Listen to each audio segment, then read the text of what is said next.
Good evening. My name is Roxanne Chabot from RBC Consultants. Welcome to our webinar this evening on acne in the time of COVID.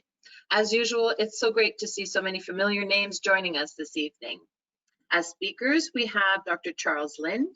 Dr. Lind is Medical Director at the Lind Institute for Dermatology and Linderm Research Incorporated, as well as Associate Professor of Department of Medicine at the University of Toronto, and Dr. Lind is located in Markham, Ontario. We also have Dr. Jerry Tan, who is Adjunct Professor at Schulich School of Medicine at the University of Western Ontario, and Dr. Tan is located in Windsor, Ontario. We would like to thank our supporters, Cipher Pharmaceuticals, for making this educational event possible. Before we begin, a couple of technical tips. If you are having issues hearing the webinar, you can listen to the presentation using your telephone. Just select phone call and the audio pane, and the dial-in information will be displayed. If you're having technical issues, or if you would like to submit a question to our faculty, please submit your questions in the question chat pane on the right-hand side of the screen, and I've written a little note there for you to see where it is. At the end of this webinar, a survey will pop up in your browser and will also be emailed to you 1 to 2 days after the webinar. We would greatly appreciate it if you could fill the survey out and send it back to us. Also, within 1 to 2 days of the webinar, you'll receive the recording of this webinar so you can listen to it again at your leisure, and a certificate of attendance. Again, if you have any questions, please submit your questions using the question chat pane on the right-hand side of your screen, and we will answer the questions time permitting. So without further ado, I would like to pass the floor virtually to Dr. Charles Lind. Thank you very much, Roxanne, and thank you to everyone for being on this little webinar. We know that there's a lot of webinars going on, but I hope that we're going to give you good value tonight, and we've got some interesting things, I think, to talk about tonight.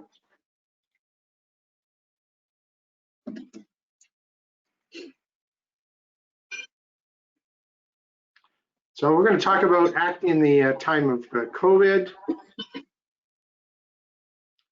The objectives on tonight are to understand important considerations for treating acne in the COVID-19 era and translate some of these considerations into treatment of our acne patients.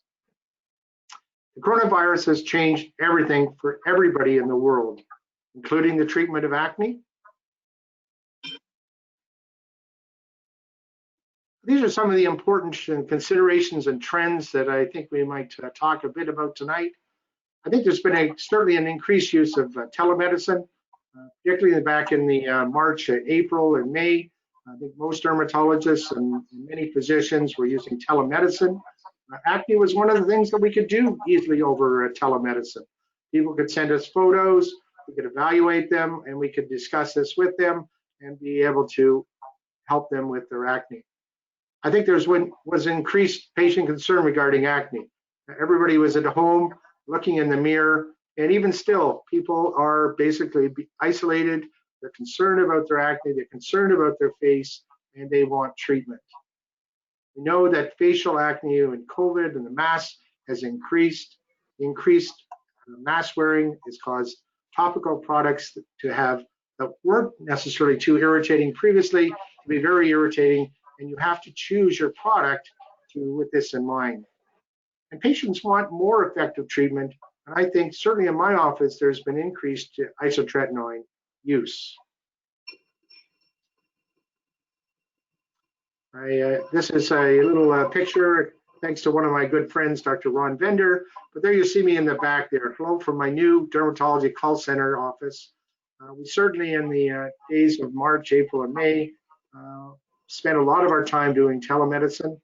My office at the present time is more or less back to somewhat normal, with masks all over the place, increased screening, patient protective equipment, but we're still doing quite a bit of telemedicine. Certainly, I think acne lends itself to being that. We're trying to cut down the volumes that we have in our offices, and certainly being able to evaluate and prescribe treatment for acne is something that can be done over telemedicine.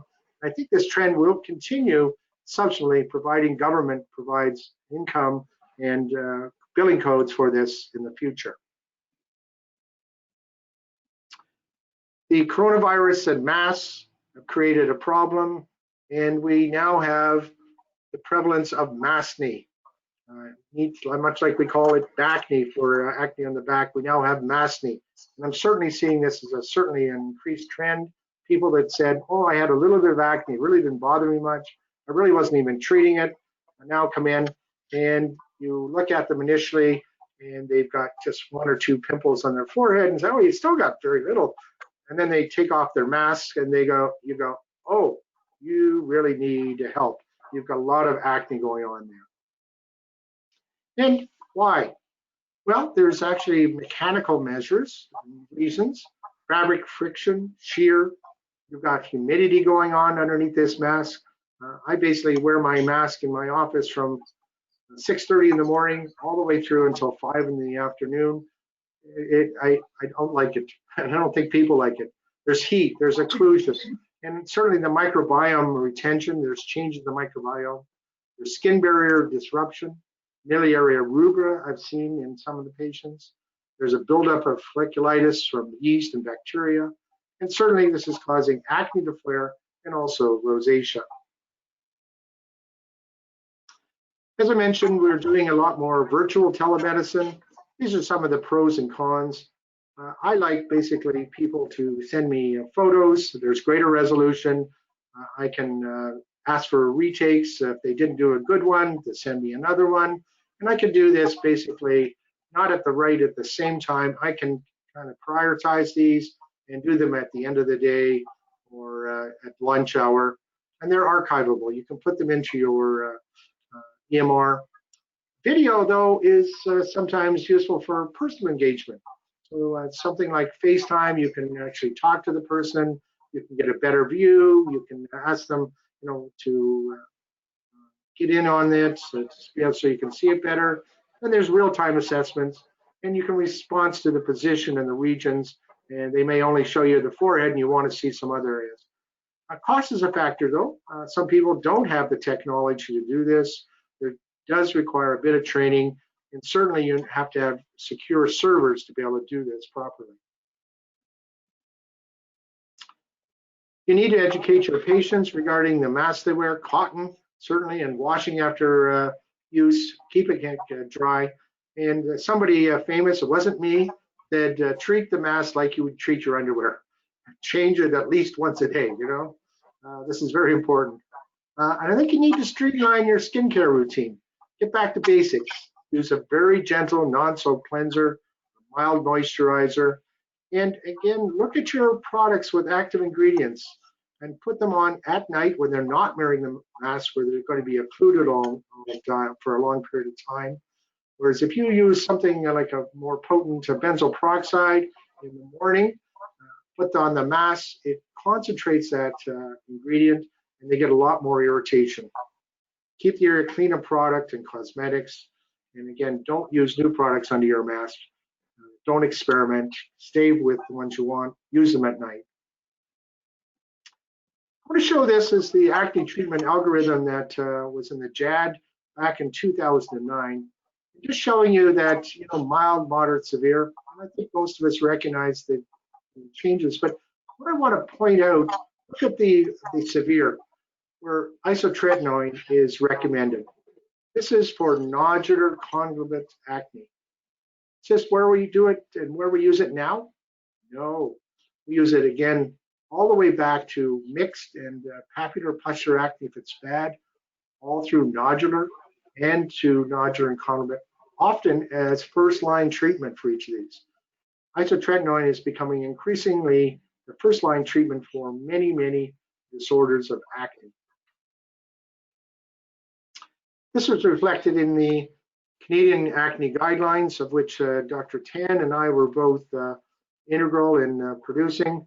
And again, you see severe papular-pustular and nodular acne, first-line treatment being also isotretinoin.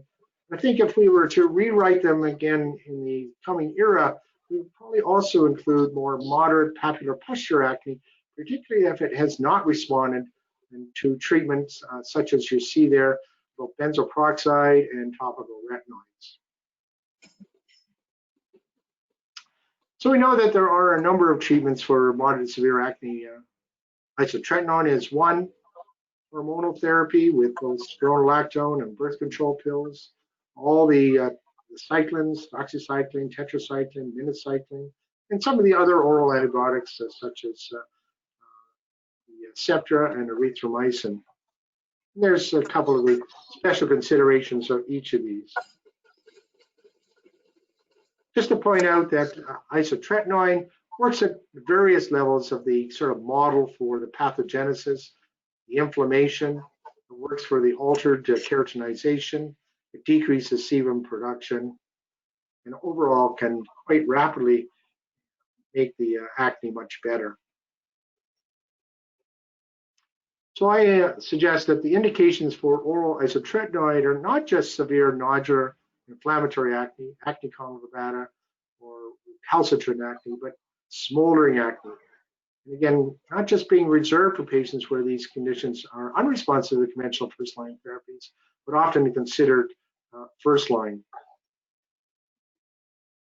These are some of the things that you talk about. You decide to describe an oral isotretinoin product.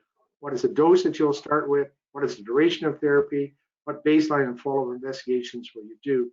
And I think you're going to find the second half of this talk extremely interesting. Dr. Jerry Tan is going to sort of challenge a lot of the dogma around how we prescribe isotretinoin and the dosing that we use. And I think you'll find it quite interesting. In the COVID era, there are a number of considerations regarding isotretinoin use. Again, you have to very well evaluate the patient over the internet, buy these photos, have a good patient discussion, make sure you evaluate well and document well. You need to document particularly whether they're on a birth control pill, if it's a female, what their mood is like. This is sometimes difficult to, when you're in person, you can often get the kind of overall feeling of the mood of that person. A little bit more difficult over telemedicine. You need to be able to educate that patient. You need to have some way of sending out these materials, the pamphlets regarding the isotretinoin. This can be done electronically by email. You need to make sure that you get those baseline bloods and have a setup for subsequent bloods. Back in March and April, we were unable to really get people to be able to monitor their isotretinoin because many of the labs weren't open or only accepting people for very short periods of the day for their bloods to be taken.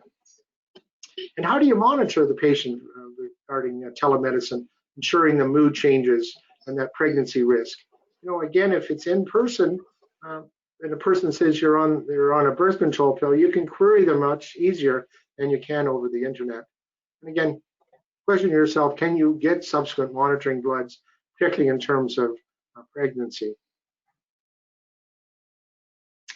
So you can actually send them the peer program, the pregnancy prevention checklist, send this electronically, get them to sign it. You can send the forms for the blood tests to get them to sign it.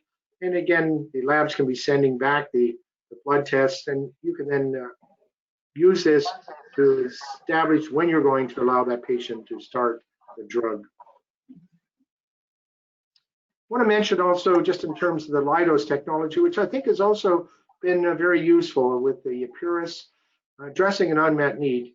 As we well know, many people, despite you telling them that they need to take the isotretinoin with food, they somehow forget this. And having something that backs it up and makes them good absorption and good efficacy is important. So with the isotretinoin Lidose technology, it embeds the isotretinoin in a lipid matrix, resulting in improved intestinal absorption in the absence of food. And just the spectrum of eating disorders. So this is just some of the graphs just showing basically that in the fed state, which you're really supposed to always tell your patients that they should be taking it with food, particularly fatty foods, taking it with ice cream, cheese, milk, yogurt, that type of thing, peanut butter. You can see it in the fed state, both isotretinoin, the Accutane isotretinoin, and Epuris give a equivalent absorption. But certainly in the fasted state, there's 83% greater and better absorption with the Epuris over the isotretinoin Accutane type. Very important, I think. You can see basically in terms of the kind of safety profile, the safety profile is essentially the same as isotretinoin reference, which was Accutane. The dry cheilitis, dry skin, very rare back pain, dry mouth, chapped lips. These are all things that we know that it's part of the isotretinoin family and well known as side effects. And again, when you're doing this over the internet, then it's very important to make sure that they understand all these potential side effects and how they might treat them. I think the other important thing for Epuris is its individualized dosing. And again, having the different sizes, again, the 10, the 20, the 30, and the 40 allows you to kind of mix and match.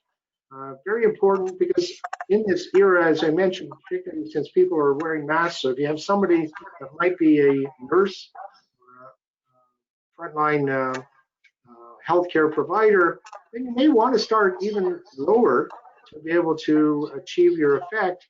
You just have to take it longer and not achieve so many of the side effects that might be induced by having to wear the mask on a longer term basis.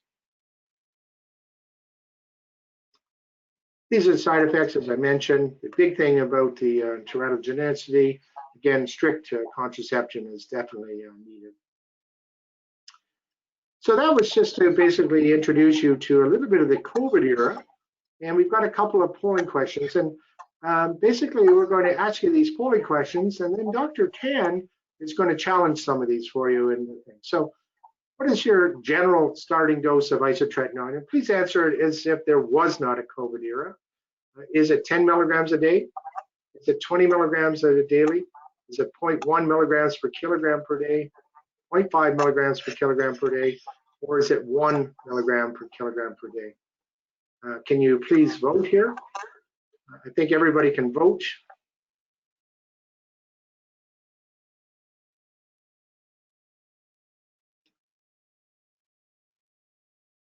Okay, so we got a range there. So a number of people, I guess the greatest number of you answered the 0.5 milligrams per kilogram per day. When Accutane, the first isotretinoin came to the market, it was suggested to basically use 1 milligrams per kilogram per day. And in fact, the Germans often went to 2 milligrams per kilogram per day. But that was the kind of dogma, and it's in the dogma, 0.5 milligrams per kilogram per day. But, you know, as I mentioned in the COVID era, starting at 10 milligrams may be something. Hopefully, we're not going to be in the COVID era forever. We're going to get the vaccine eventually. Next one up.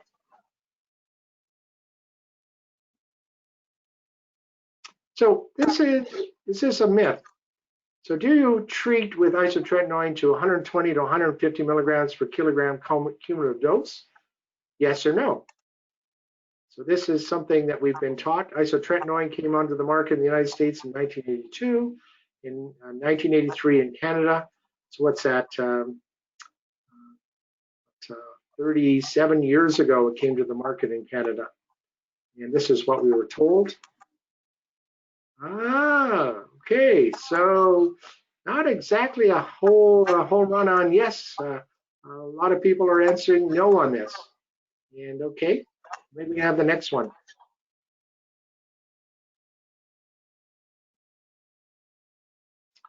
Which of the following statements are true? Isotretinoin is best absorbed with a low-fat meal. Isotretinoin absorption is not affected by diet. Isotretinoin low dose is better absorbed with a low-fat meal. Isotretinoin and isotretinoin low dose are interchangeable.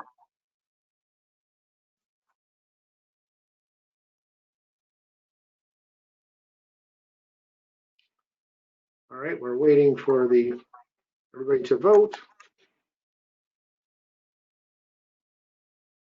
All right. Okay. Okay. Yeah, so isotretinoin is better absorbed with a low-fat meal. Isotretinoin is not best absorbed with a low-fat. It needs a high-fat meal, and it certainly is affected by diet. And they are interchangeable if you have a fully fed state, but not if you have a fasting state. Next.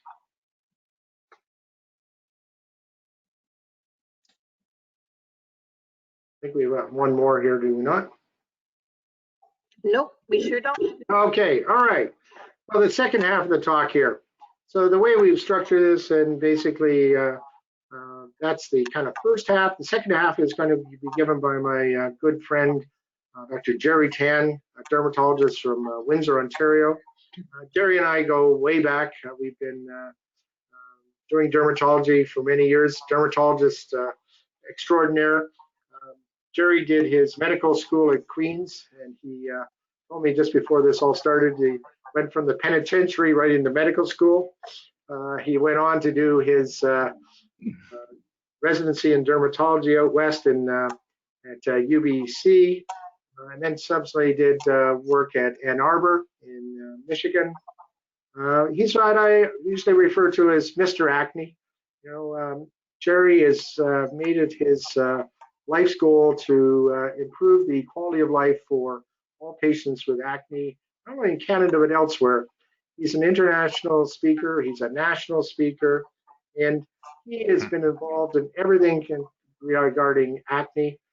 Jerry has written not only the Canadian guidelines that you see in the CMAJ, he was the driving force behind that.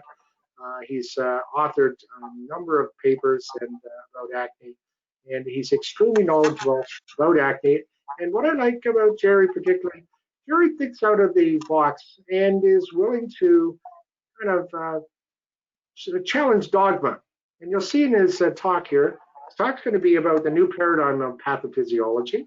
It's going to talk about some of the new treatments that you're going to likely see for treating acne, and also talk about new ways of using current treatments. Dr. Jerry Tan, please. Thanks so much, Chuck. It's always a pleasure, and it's a privilege to be chatting with my colleagues across Canada, North America. So my focus tonight is really to be advancing the slides. Let's try that. Okay. So acne in the time of COVID, and excuse the mask on the virus. So my focus tonight is going to be just looking at the paradigm in pathophysiology, what has happened since we talked about inflammation versus C. acnes and the excess sebum production, and what are the advances that we have come across over the past 5-10 years. I'd also like to introduce you to some of the new treatments that have been evolving and are hopefully on the cusp to help us with our patients, and then new ways of using current treatments and new ways of looking at using current treatments.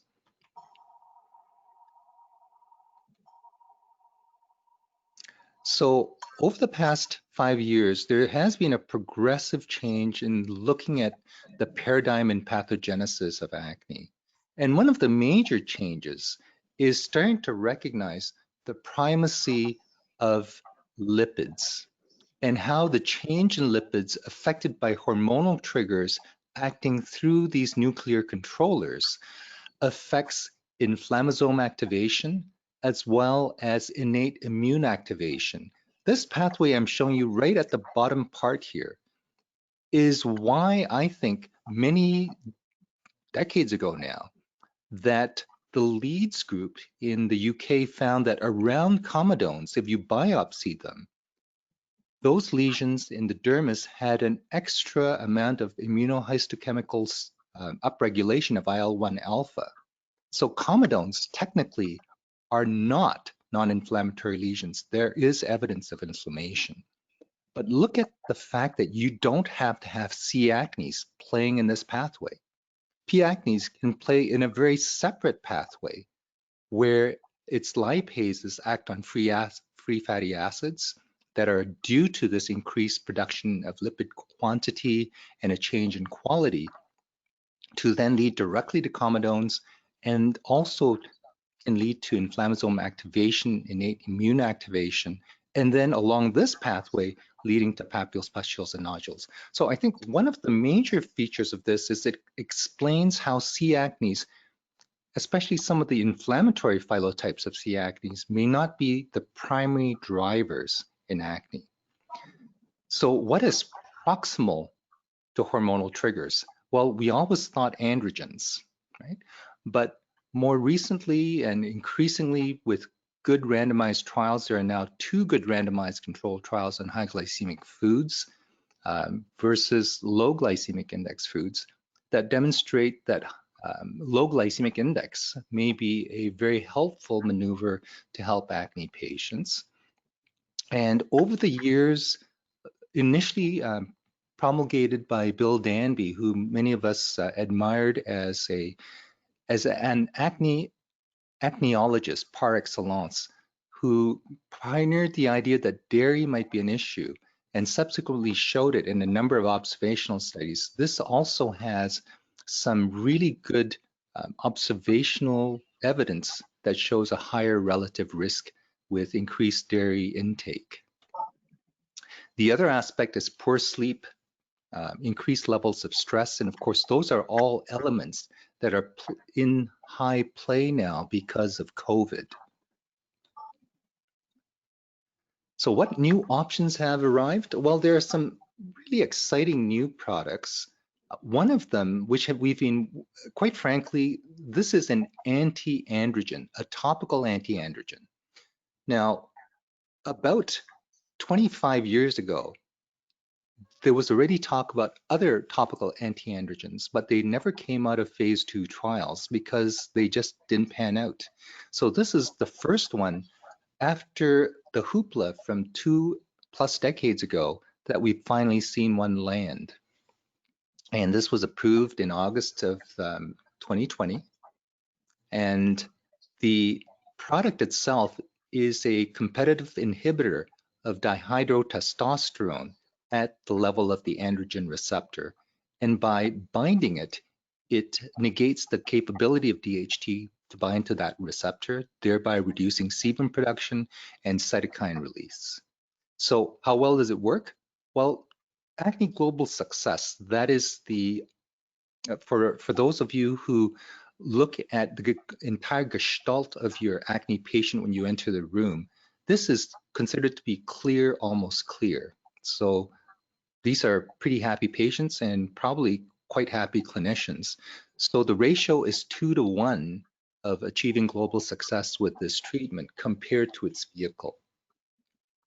I showed you differences here in lesion count reduction, non-inflammatory lesion counts by 12, inflammatory lesion counts by 13%. The difference is important because it's not the absolute count that makes things clinically relevant.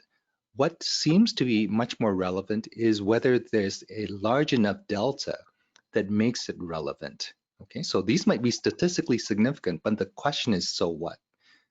Because you might not see 2 lesional change improvement difference, but you will see a 10% or greater lesional reduction difference.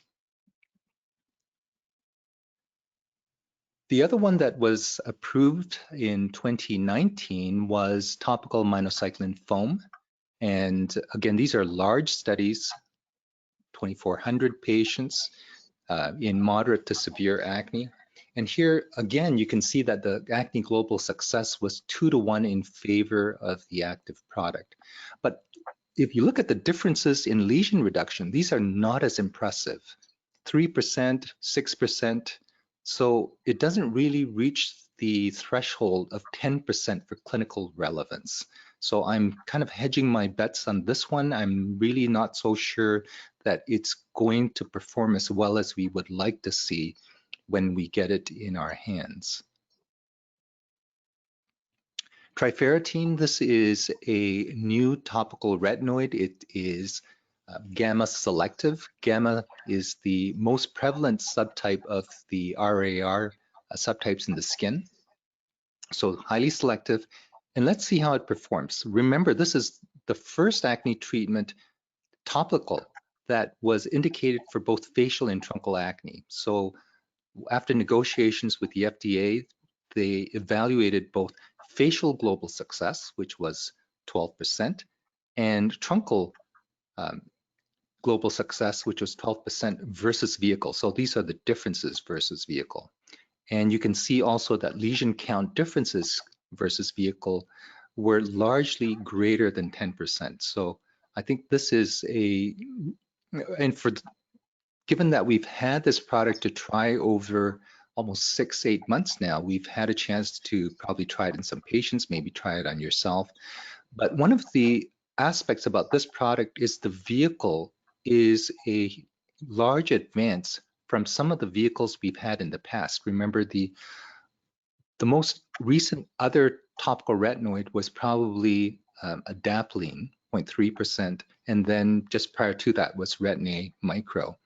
And those vehicles are now a little bit older. So this is the advantage. You've got a new topical retinoid plus the new vehicle. One of the major questions that developed with this particular trial that I was really completely uncertain about was how well tolerated is it on the trunk. So let me just direct you to the upper figure first. The upper figure is a very characteristic retinoid topical profile for tolerability.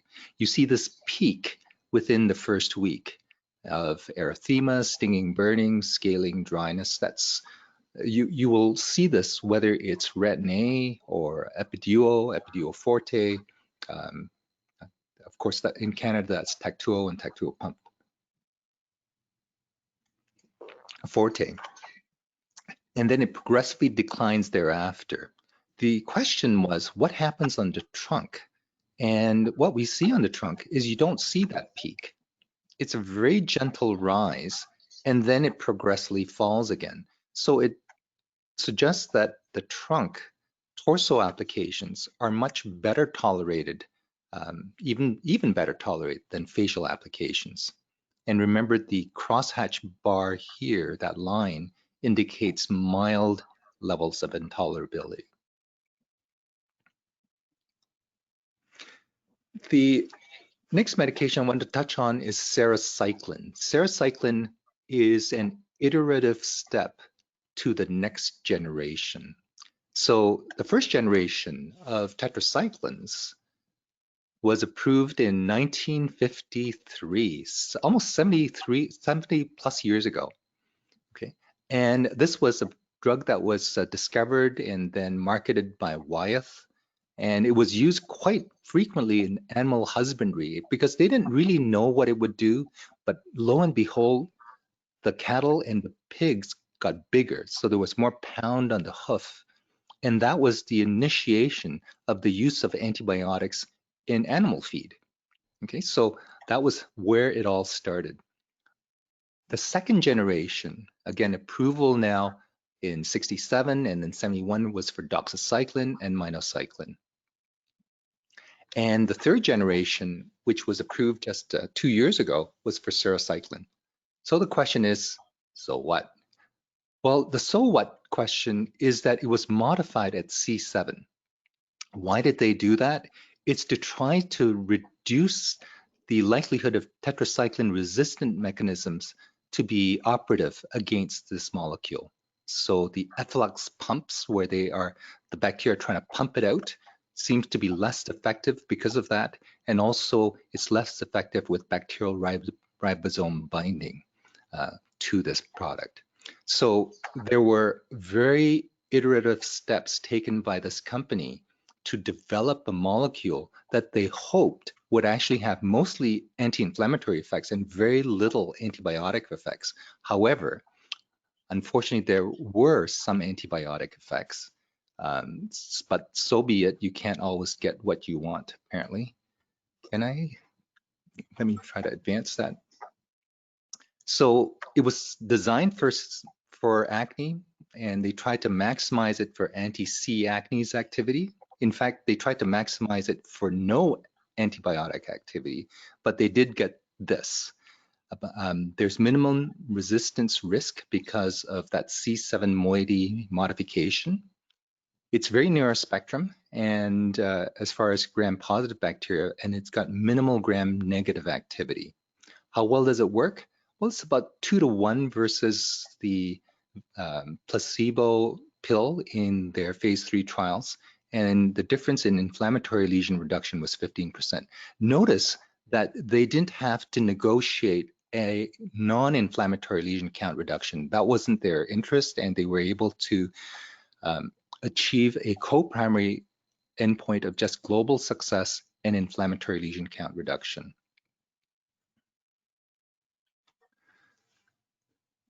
So let's move on to new uses for old treatments. And when you kind of keep an eye on the acne literature, one of the ones that really excited me quite a bit was this one.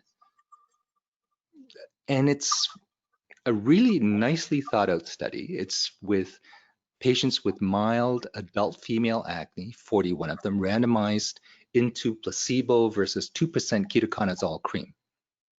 That's great.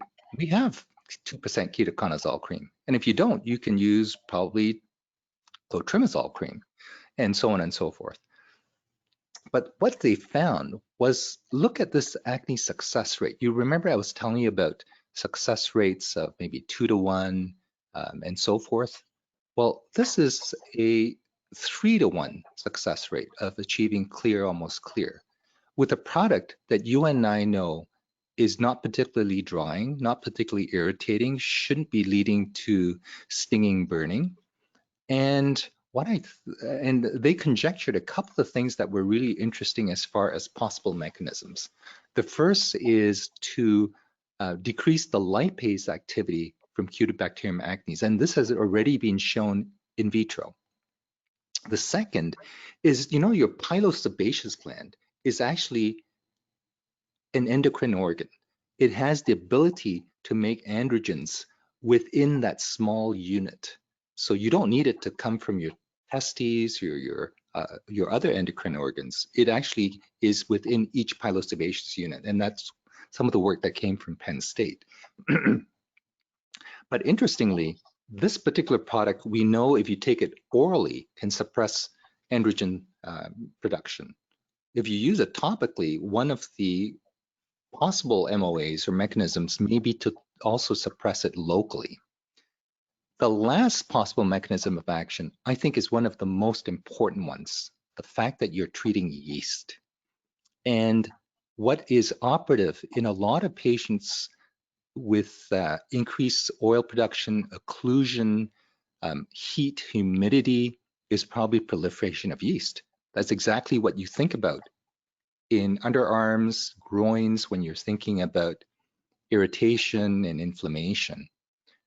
And what is it underneath your mask? It's heat, humidity, retention of the microbiome that continues to circulate from your mouth and your nares, and you have a lot of yeast in that area. Okay, so I think this is one of these kind of gem products that you should consider and keep in your back pocket, because it has been a huge help in the era of COVID, because a lot of what I see is, as quote, mask acne is actually yeast folliculitis.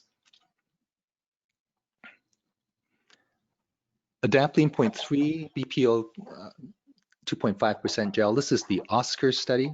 And this is that split face study that we did in patients who had moderate to severe facial acne. One side randomly to be treated with vehicle, the other side with the active agent.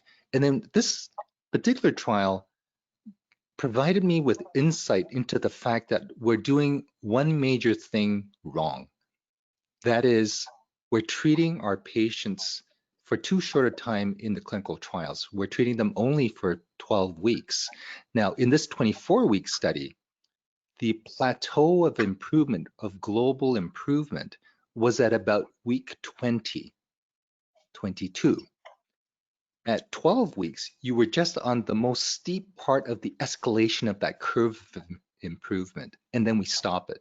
So 6 months actually is kind of within the time frame of some of the systemic agents that we use, including oral isotretinoin. Okay, so I think it's the type of thing that unless you see a study done out that far, you just can't believe that a topical can do that well. The other major focus of this study actually is this particular area of interest, which is the atrophic scar counts. So on the vehicle side, as you would expect, because the acne was continuing relatively unabated, basically applied and treated with the vehicle side, there was progressive, slow but steady increase in acne scars. On the yellow side, the active side, you would expect that an effective treatment would simply mitigate increasing numbers of scars. So it should be a horizontal line, but it's not. And this negative slope suggests more than risk mitigation, it suggests repair. Now it happens that we already prior to this did a natural history study that showed that scars naturally improve over time, such that by 6 months, 1/3 of them that develop within that period of time, we can't count anymore. And this may be a class effect of topical retinoids that shifts it to improvement even more early to a greater extent. So that was really exciting for us to see that type of level of improvement. Now I want to turn now to oral isotretinoin, what's new, and I want to lay out and just support what Chuck had talked about regarding eating habits. So the first thing I want you to know about is this fed state is clearly a high glycemic index platter of breakfast. Who has this anymore? 2 eggs? I don't know. I think at some point they had 3 or 4 rashers of bacon. These are fried potatoes with butter, and this is two pieces of toast, again, buttered, fully buttered. I can't imagine people eat like that anymore, but that's what the FDA deems as a fed state for a clinical trial. Okay, so I'm just going to move beyond because this has already been discussed. So I wanted to present a proposition to you. And you know, every time you present a proposition, it's important to present the data for itself. So I'm just going to present data to try to evaluate this proposition. Low-dose oral isotretinoin should be the standard, not conventional dose oral isotretinoin. And conventional dose can be defined as 0.5 for the first month, escalating to 1 milligram per kg subsequently. Low dose is anything below that. We're going to exclude intermittent dosing because intermittent dosing has always been shown in multiple studies to be less efficacious than daily dosing. So let's look at the best evidence for low-dose oral isotretinoin in acne. The best evidence comes from the studies that actually state it should be conventional doses. And let me show you what I mean. I'm going to kind of peel back the layers of these studies. The Jones study was from the Cunliffe group in Leeds. This is one of the first randomized controlled trials for oral isotretinoin in acne. 3 daily doses, 0.1 milligram per kilogram per day, 0.5 and 1 for 16 weeks, and these were the sample size for each of these respective groups. I've color-coded it into acne grade reduction and acne lesion count reduction because that's what this group did. Now I want you to just look at these bars, okay? Acne grade reduction, 70%, acne lesion reduction, 80%. Pretty similar for the 0.5, and maybe not quite as good for grade reduction in the 1 milligram per kg, but actually better in the acne lesion reduction in the 1 milligram per kg. So this shows you that low dose is similar to the standard dose. And in fact, the authors state the changes were not statistically different between groups. It's in the paper, okay? What they also state was that the adverse events were less with low dose, but they selected this in a consensus paper about half a decade, 5 to 7 years later. And I'll tell you why. Because in a follow-up, they felt that this group had a longer duration of remission. Okay, so let me go back for a sec. 16 weeks at 1 milligram per kilogram per day, cumulative dose is 120 milligrams. Okay, so we're just going to lock that in for a moment. Now I'm going to show you the study that they did in the US, similar to the British study, but now double the sample sizes, same daily isotretinoin doses, but instead of 16 weeks, now they did it for 20 weeks. And again, they came up to the same conclusion that they would select the 1 milligram per kilogram per day. At 20 weeks, at 1 milligram per kilogram per day, that works out to 150 milligrams cumulative dose of oral isotretinoin. What did they do? Their efficacy was looking at reduction in inflammatory lesion counts, okay, that were 4 millimeters and greater in size, so large papules and nodules. Look at what the results were in that reduction of inflammatory lesions. 0.1, this is at week 0 and then week 20. Okay. Big delta. 0.5, big delta. 1, not so big delta. But the changes were not statistically significant between groups. Okay? So if you do a chi-square analysis on this, which is what they did, they found it was not statistically significant. What did they say? Well, they said there are less side effects with the lower dose. But we recommend the 1 milligram because at 20 weeks, they had a higher rate of remission. So that's how that study played out. Now, remember, those studies are almost 40 years old now.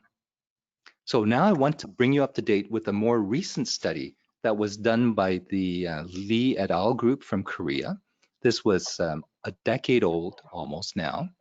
And they looked at patients with moderate acne and look at their dosing. I'm going to ignore this intermittent dosing group and just focus on two groups here. The low dose, and they defined that as 0.25 to 0.4, and the conventional dose. Here, it's not quite as high as I would have liked to have seen it, but it's what it is, 0.5 to 0.7. So even this group didn't really want to push up to the 1, okay? And instead of all the numbers and so on, I just made it really simple. What was the efficacy? It was the same as the conventional dose. What was patient satisfaction? The highest patient satisfaction was in the low dose. And what was the relapse rates at 1 year? Well, the relapse rates at 1 year were 3 out of 16 for the low dose and 2 out of 16 for the conventional dose. Now, if you do a chi-square test on that, that is not significant. That's not statistically significantly different. So then the question is, well, I wouldn't choose low dose because the rate of relapse is higher with low dose. And you know, the problem with that is that for that whole issue is that the duration of treatment was previously held constant. For the British, it was held constant at 16 weeks. That's the threshold of 120 mg per kg. For the Americans, the Shalita study, it was held constant at 20 weeks, and that was why it was 150 mg per kg. What if treatment paid no attention to numbers and paid complete attention to the patient in front of us, the patient who demonstrates that they are in remission or not in remission? And how do you know that? You look. You do what you do as a dermatologist. You look for acne clearance. And then you say, okay, what is the T-half of lesional development for an inflammatory papule? And we know what that is. It's 5 to 7 days. And the reason we can tell you that is because we did that natural history study and published on it about 3 years ago. So if you take that idea and you multiply it by 4 T-halves, you know you should wait for at least 4 weeks plus or minus to critically ensure that there are no new lesions developing, okay? That's why what if treatment was actually individualized to acne clearance for no new lesions over the next 1 to 2 months? So that's a proposition that I think we still have to prove, but it makes a whole lot more sense than just to slavishly stay at numbers that were determined almost 4 decades ago. Why are we even doing that? So my plea to you is to look at that data, look at it critically that way, and ask yourself, do I treat the number or do I treat the patient? And you might think this is an intellectual argument, and I suggest to you that it is not. I have patients routinely come to me from referrals saying that they have failed the best treatment available because what they were told was they have reached the maximum dose of treatment and they still had acne. So when you ask them, were you actually getting better on treatment? Yes, I was. What was maximum dose? Oh, I was told it was 120 to 150. You know, there was a certain maximum amount I was allowed. And that's the fear, that's the danger. It's not an intellectual exercise. It's an exercise to make sure we're on the side of helping our patients as maximally as possible, because many of these patients basically are anguished about even starting this medication. And you know that because there's been so much controversy about it, that when they actually say yes, they're hoping that this will be their salvation. And I think it's really important that we are very clear about how we best use this medication, which should be their salvation. The other aspect I wanted to tell you about was that using this medication in low dose initially for the first month of starting will also improve flare reduction. So if you start in this Italian study, the 2 cohorts were less than or equal to 0.2 milligrams per kilogram per day versus 0.5. There was almost a halving. Half the number of patients had flares compared to the standard dose, starting dose. So in conclusion, what I think the evidence shows me anyway, is that when isotretinoin is prescribed for acne, low dose regimen should be used regardless of acne severity. Now, the efficacy is similar. Tolerability clearly is better. There are fewer acne flares on initiation. And remission rates, remember, our remission rates, if you don't treat to clearance, you are not in remission. So you have to keep treating. And at the end of it, low-dose isotretinoin lets you treat your patients effectively and gently, and ultimately, it gives them the best outcomes. So with that, I'd like to just summarize. We talked about new paradigms in pathophysiology, upcoming exciting treatments, new ways of using current treatments, and even some current treatments that we didn't really suspect could be such a huge help to us in acne and maskne these days. So there is a final polling question. Do you want to do this, Chuck? Yeah, thanks. By the way, thanks, Jerry. As I mentioned, thinking outside the box is one of the things you certainly do. I think you've got all of us on the webinar thinking about this. So we're going to ask you, when you use isotretinoin, will you be incorporating low-dose regimen into your practice? And we're going to ask you whether Jerry's been persuasive, and whether you think this is worthwhile. Likely, somewhat likely, not likely, and already using low dose regimen.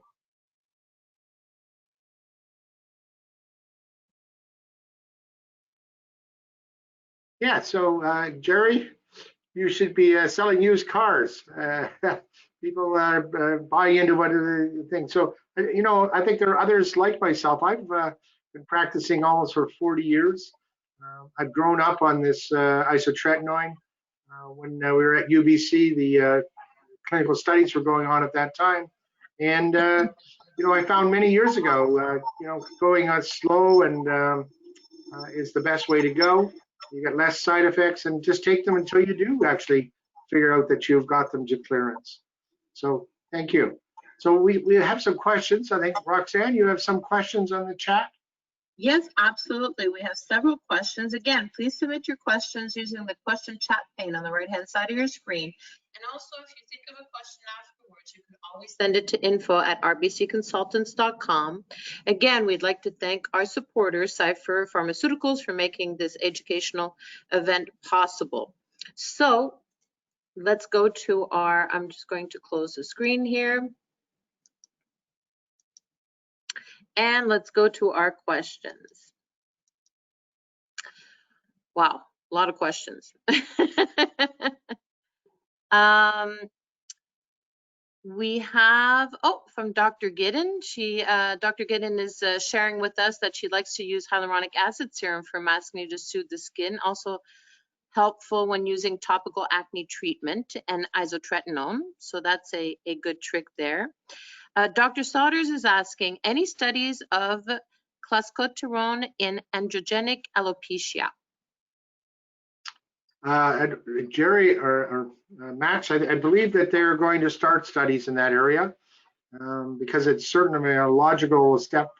And obviously, the market's even bigger than the acne market or androgenic alopecia. But those studies are kind of fraught with being able to get that delta and being able to show it. So I would hope that we would find that it's a positive result, but don't kind of hold your breath on that one. I believe those studies are going to start into 2021. It's a smaller company, and a lot of smaller companies are kind of concerned about going through cash flow in the era of COVID.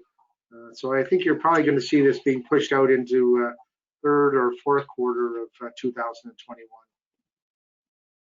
Another question from Dr. Jafarian. What is a low dose, 0.2 or 0.4 milligram per kilogram? Jerry, I'll let you take that one. I generally would suggest anything less than 0.5. So for example, my starting dose for oral isotretinoin initiation is the lowest pill I can find, which in Canada is 10 milligrams. There are countries where they have 5s, but yeah, I start as low as I can. So for most patients, that would be 10 milligrams, and then just slowly, progressively increase it. And for most patients, I don't actually go beyond 0.4, 0.5. A question from Dr. Osebunsu. Ketoconazole cream for use for acne. Jerry, you want to take that one? You talked about it. Ketoconazole cream, and that was the study from Bangkok. And I think it's clearly one of those thinking out of the box trials. Now, it happens that if you've been to Bangkok, you'll know that it's very hot, it's very humid, and the possibility that you actually have yeast folliculitis and acne is pretty high, which I think may be part of the reason why they had such a huge positive response. The other aspect of that trial that's really a positive for us in this time of COVID is that because we know that ketoconazole creams, these azole creams, are very well tolerated on the skin. They're not gels, they're not drying, they're not astringent.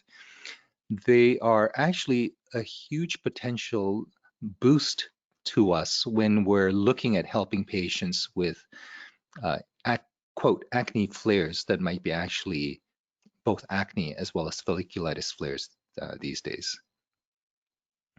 Yeah, Question from Roxanne, just a moment, just to add on. Well, one of the go-to drugs that I'm using under acne is using Finacea, azelaic acid, particularly for its being very gentle on the skin. I use it just at night, and also for some of the post-inflammatory changes.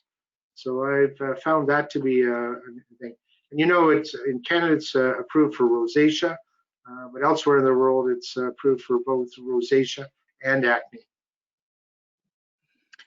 Question from Dr. Jafarian. Does it mean that you don't calculate total accumulative dose? No, it's irrelevant to me.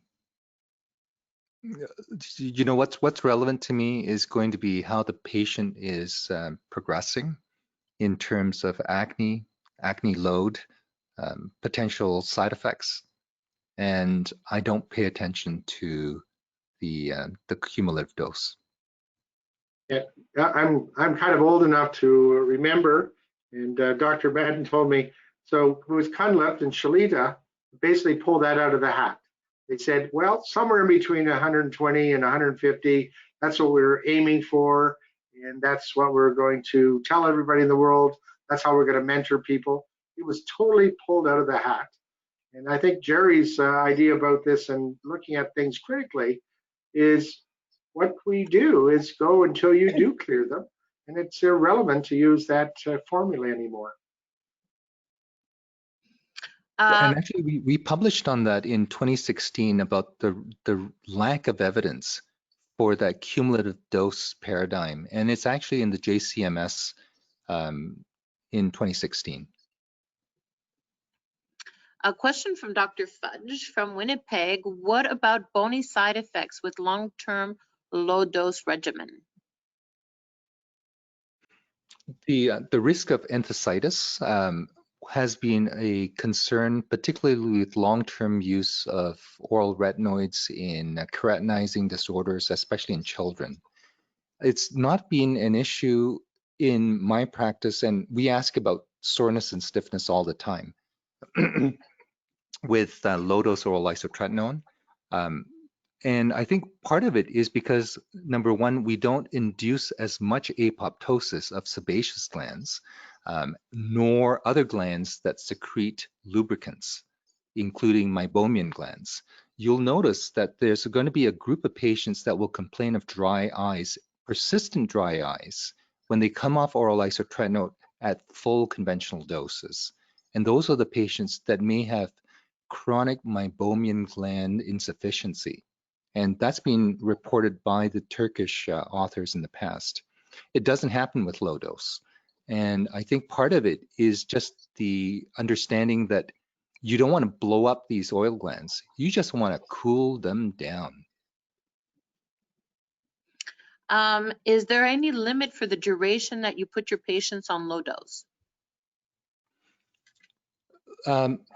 You know, I generally look at when patients say, how long am I going to be on this for?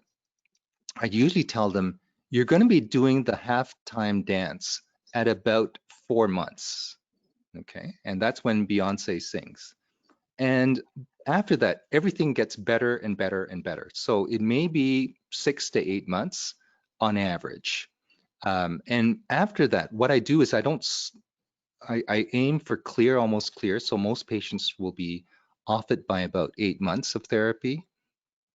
And then I bring them back, or at least do an assessment for them either on the phone or virtually 2 months after their final dose to make sure they're not starting to flare again. Because if they are, we've stopped too early, and we continue then and maintain them for a few more months after that.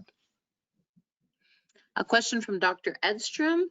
Do patients generally require longer courses of Epuris on the lower dose? I haven't found that they have required longer doses. And for the most part, the nice part about Epuris versus Claris versus Accutane is that what I'm trying to evaluate for is a biological response, which is improvement in acne. And we're pretty good at monitoring that. I don't actually use dryness of the lips as a marker for whether they take the product, because when you're on low dose, sometimes you won't see much dryness on the lips. You'll just see that based on their selfies, because all these patients, I get them to take your selfie. Okay, before you start, take it. Oh, you're here, great. Do you want me to take your selfie for you? Perfect, because that way I know everything's controlled. And then we keep doing that, and we use that as the objective marker for how they're doing. And if they're doing it virtually, then you tell them the same thing, same time of day, same place, same position, and just send me these photos every 4 weeks. All right, I think that's a great clinical pearl from tonight, is to get people, that really gets the young teenager bought into this whole thing. They're Yes. probably taking them anyway, but that says, hey, this guy, Jerry Tad's kind of cool. He's knows that there's technology. Yeah. Good. Okay, I want to give you a tip now, you guys. And you've heard me drone on for way too long. I'm going to give you a tip for what I tell patients about how to put on topicals, right? Because we do a lot of virtuals and so on. When you're doing a virtual acne consult, get a gel you like, okay? Show them how to put it on field treatment, okay? So here it is. The answer and how to do it properly is in the palm of your hand. Okay, here's the technique. You squirt out the gel on your palm, you work it, and make it fun for the patient. Oh my God, he's gonna put this on his face. And then you show them.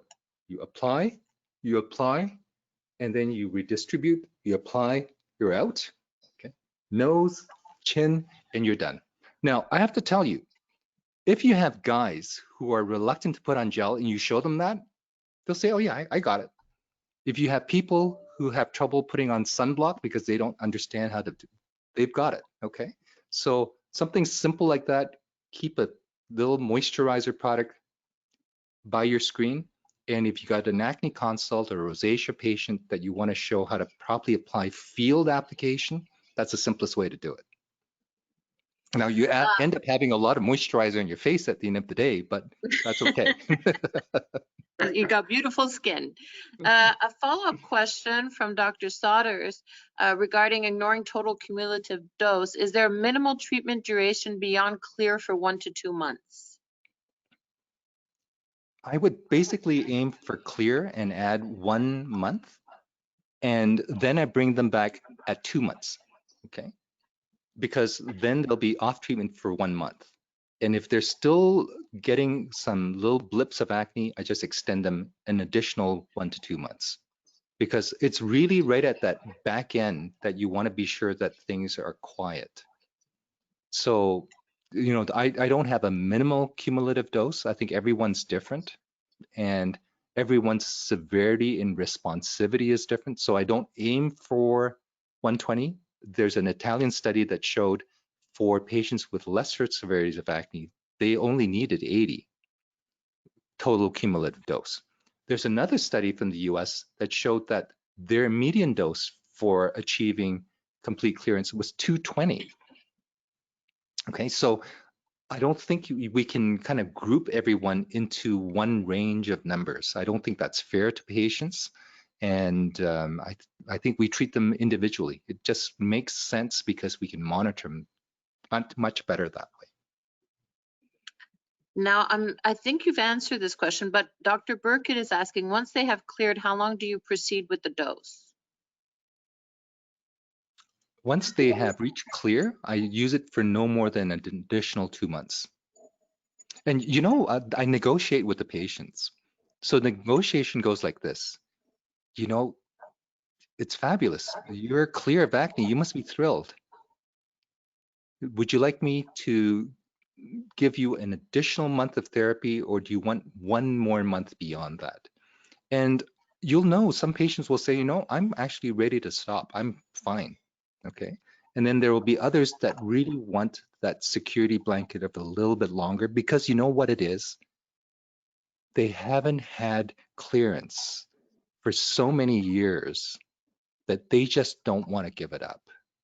And that's okay, because I'm going to help monitor them and give them that security. And then you tell them within the next 6 months, if you're tracking upwards again, make sure you reach out. I'm here to help you, because we don't want you to get to that point where you're in that deep hole where you think there's no way out. You know there's a way out, and we'll get you there again. Dr. Schachter is asking, is abstinence safe enough for isotretinoin usage, or will you always prescribe contraceptives? Do you want to do that one, Chuck? Yeah, sure. I must admit, I'm a little bit more permissive. I usually have people kind of sign my chart. You know, if you got a 12 or 13-year-old that says they're not sexually active, I get them to sign the chart. I get the parent to sign the chart for me, and that, I think, protects me. I remember in the early days of isotretinoin and everything else, looking at it, the people that were most likely to get pregnant while on isotretinoin were 26-year-olds. They were those that were kind of sexually mature, and they knew everything. And so, for the most part, I'm very meticulous about them being on a birth control pill, IUD, etc.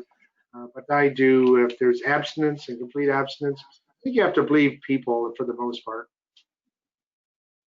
Terry, what do you do? Yeah, I do exactly that. And you know, in the era of COVID, where you can send files electronically, it actually makes it so easy. Here, we're going to send you the consent form. Here, we're going to send you the lab test, and so on and so forth. So it's makes it actually a little bit more streamlined. But I adhere pretty carefully to the pregnancy prevention programs. Interesting question. Do you assess patients on Epuris every month for mental health? I'll take that one. So that's the sort of thing that I like, the in-person rather than an older guy.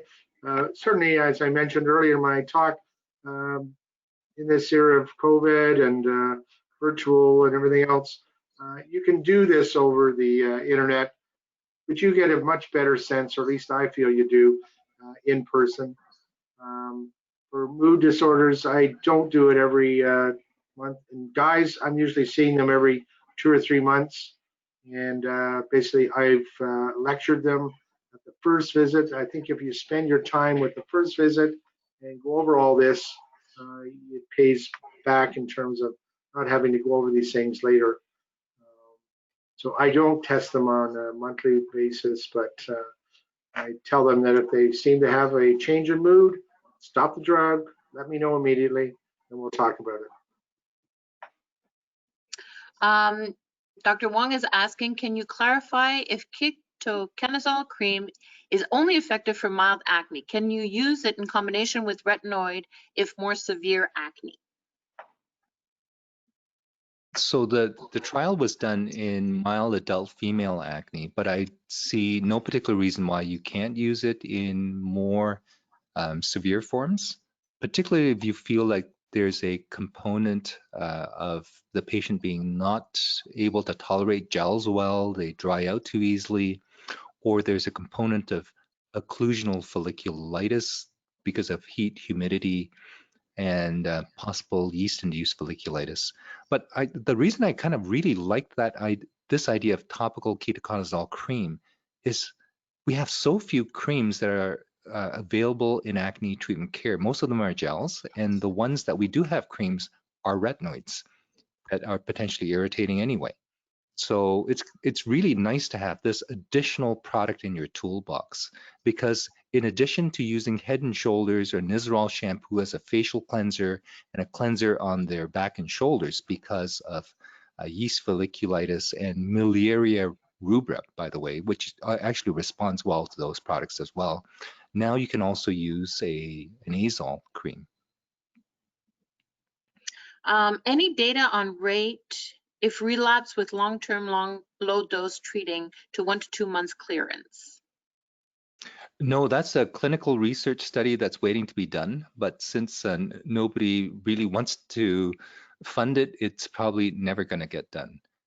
There are a number of really interesting oral isotretinoin studies and topical retinoid studies that are kind of there just to be done, including the addition of topical retinoids when you have a patient on oral isotretinoin. Like, why would you do both? Because there's no convincing evidence that oral retinoids help with scarring, but there's very convincing evidence that topical retinoids do. Well, what do your acne patients have? Most of them will have scars, especially if you ended up having to put them on oral isotretinoin. So one of the other ways to think about topical retinoids use is, remember we talked about the first half of the game and the second half of the game.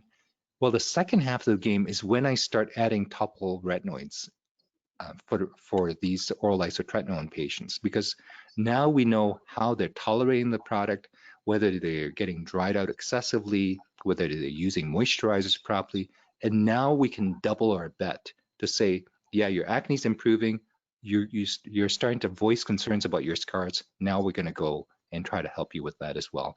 And when we're done with the oral isotretinoin, you stay on the topical retinoids. It will help maintain and reduce your risk of recurrence of acne.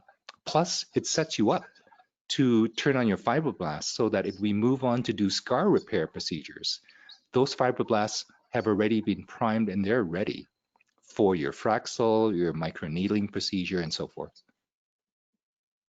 What is the follow-up protocols as far as blood and office visits on low-dose isotretinoin? I should take that, Jerry.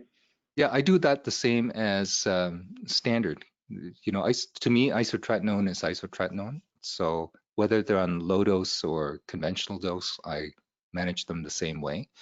So I don't do monthly blood tests based on the JAMA Derm articles and the more recent publications about the lack of utility of the monthly testing. I do baseline testing, blood testing, and then within the first 1 to 2 months, I retest.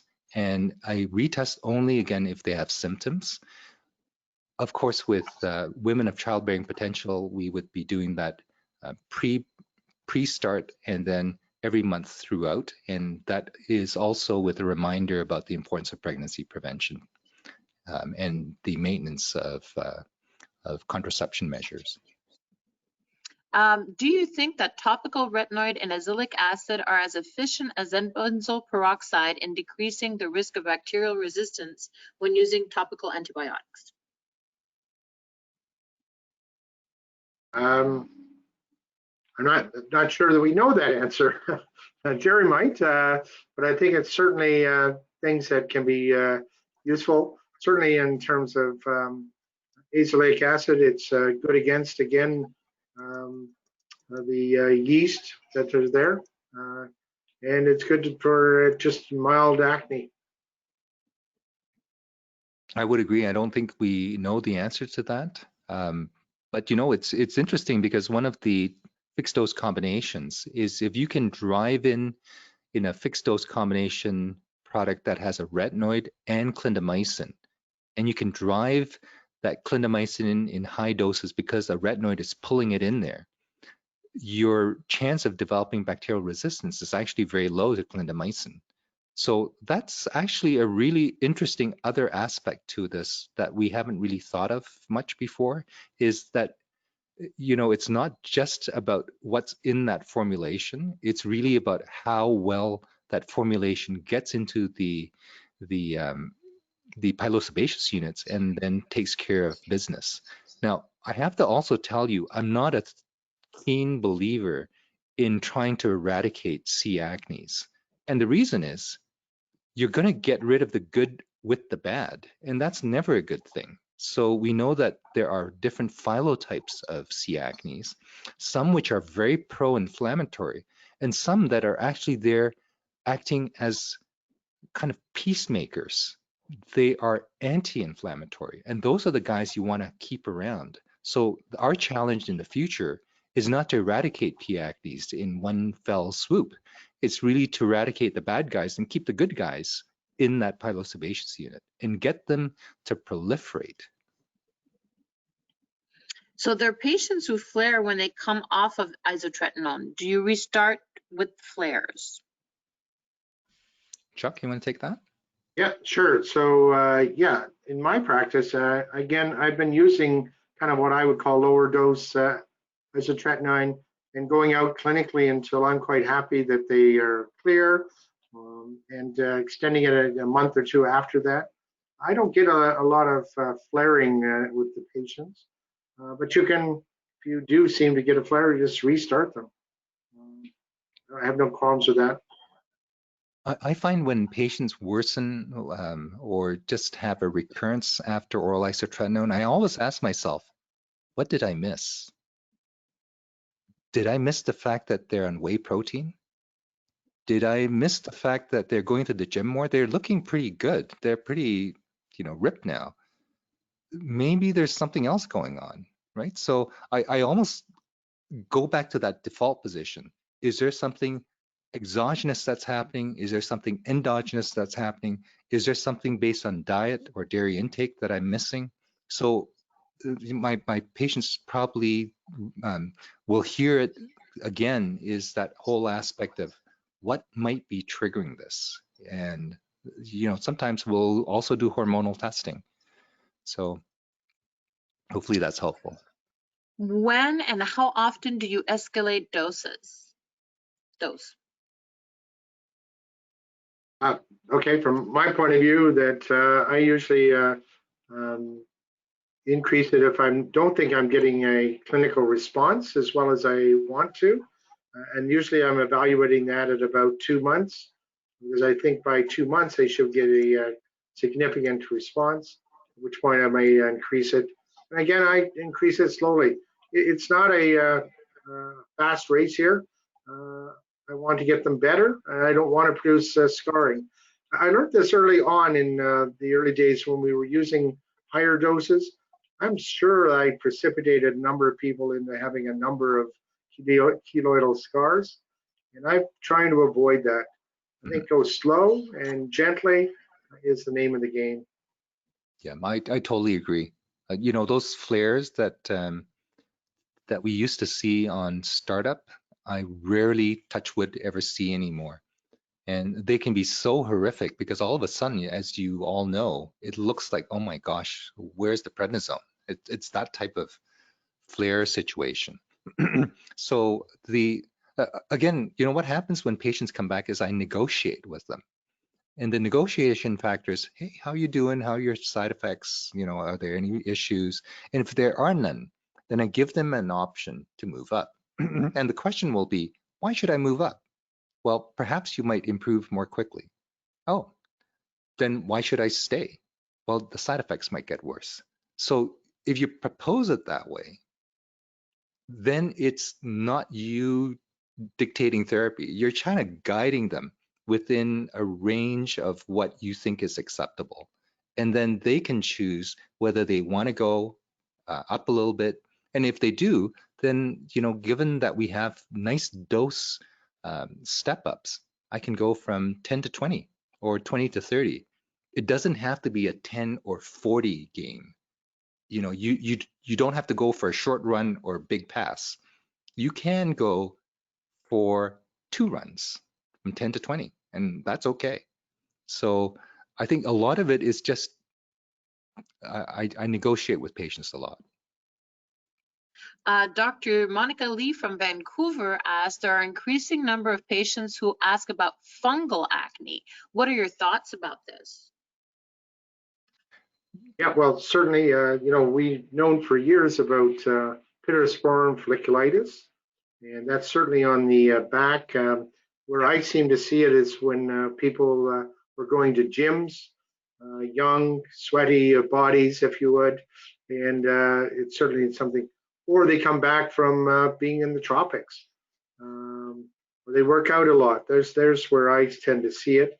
And again, you should be on the lookout for this. As Jerry was saying, in the study from Bangkok, you're going to see it there. Not sure that we see it or miss it too much in Canada, but it may be there. And if they're not responding well to other therapies, think about it. Where I've often find that, Chuck, is underneath the neck and back of people with long hair. And the conditions there are perfect for fungacne. And that is long hair, increased heat, transfer of conditioners. They dry sometimes their long hair on their back. So you get occlusion, you get the compounding effect also of the conditioners, and then you get the heat effect. So I don't know about you, but that sounds like a party place for fungi. And so look at the back, and that's one of the big clues is that area. Mhm. The other big clue is right tight to the forehead, especially in younger patients, right tight to this hairline area. And besides dairy, what other dietary advice do you give patients with acne? Oh, Again, the high glycemic, I go stay see. away from junk food. I basically say stay away from junk food and basically, fruits and vegetables, good diet. That's important. So I'm a real proponent of Canada, and what I say to them is, there's a whole way of eating called the low glycemic index diet. And yeah, it's a big long word, but it means one thing. It means eating healthy so that it keeps you on this side of heart attacks, strokes, obesity, and type 2 diabetes. And do you know who came up with it? It's the hormone doctors from Toronto, the endocrinologists. And what a great idea this was. And if you look at low glycemic index diets, the way I suggest it to them, and I say to them, here, take a look at my phone. This is the Diabetes Canada website. Look, you can just download this onto your phone. And they have low glycemic, medium glycemic, high glycemic foods. And it breaks it down into different food groups so they can select what's low, what's medium, and hopefully not that often what's high. So that's what I try to give them. And if I do a virtual consult, I'll give them the link for Diabetes Canada, the glycemic index site. And it's, so it's kind of there and ready to be shared. The other one I often will ask about is going to be protein supplements, because you'd be surprised how often young people are on protein supplements. And I think it's one of those aspects of whey protein that is very clearly in some patients linked to worsening of their acne. So there was a case series of 4 patients who just weren't getting better with their acne treatments. They were then removed from their whey protein, got better. One of them went back, got worse again. So that on and off trigger, challenge, de-challenge is very clear in some of these patients. And if they want to take protein, I think great, take it naturally, eat more meat. Or if you don't want to, you can always get the vegan protein, which is more soy-based. So I think that, always give patients options. Otherwise, they think it's this or that. But actually, there's an option. You can actually get another type of protein. So maybe one last question, because I got to tell you, this is a very interactive session.